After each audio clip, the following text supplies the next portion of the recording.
Napoléon III, le Second Empire, souhaite construire une 13e salle d'opéra, une salle à la fois luxueuse et sûre pour l'empereur. Il y a un concours d'architecture et c'est un jeune architecte, Charles Garnier, qui est retenu. En même temps qu'on s'attache à construire l'opéra, on s'attache à conserver les documents patrimoniaux relevant de l'activité des théâtres dans un seul lieu et dans une seule direction, les archives et la bibliothèque de l'opéra qui seront confiées à Charles Nuiter. Donc on retrouve la rotonde de l'empereur telle qu'elle a été prévue par Garnier, l'arrivée par la rampe, l'étage d'arrivée de la voiture impériale et l'étage noble qui eût été le salon de l'empereur et qui a été transformé en salle de lecture pour la bibliothèque. Celui-ci est intéressant puisqu'il permet de voir la bibliothèque dans ses divers lieux.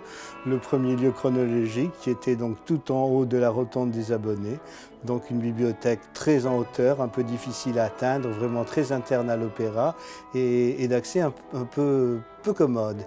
Et ensuite tous les espaces que Garnier avait prévus pour l'empereur qui ont donc été attribués à la bibliothèque, qui en a fait une salle d'exposition ici, une salle de lecture ici et un grand foyer et un fumoir qui est dans l'axe et qu'on ne peut pas voir.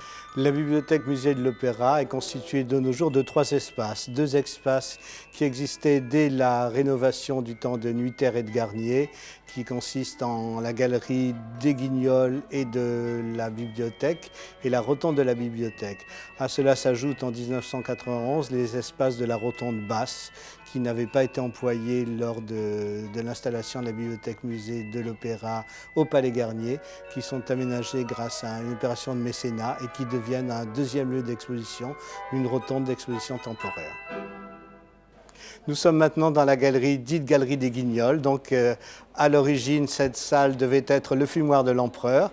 Et donc, l'empereur ayant connu les malheurs que l'on sait et cet espace ayant été attribué à la bibliothèque, on demande à Garnier de dessiner un espace pour exposer les maquettes en volume de l'opéra et un espace contigu pour y conserver les partitions les plus précieuses, conservées dans des armoires derrière des grilles impressionnantes.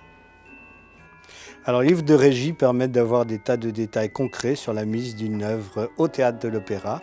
Je vais vous montrer des choses du sujet du Don Carlos de Verdi, œuvre créée à l'Opéra de Paris en 1867.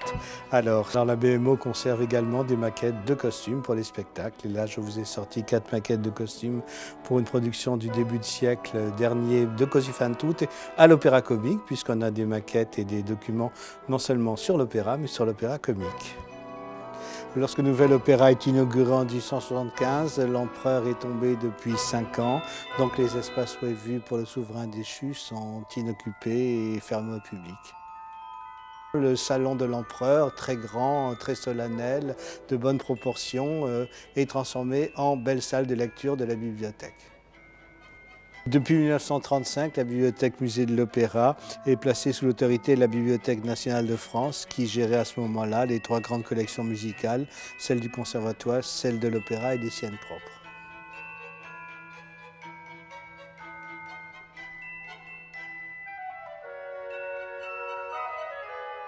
Cette maquette de Le Neveu qui évoque le plafond original et originel de la salle de spectacle qui est maintenant recouvert et caché par le plafond de Chagall.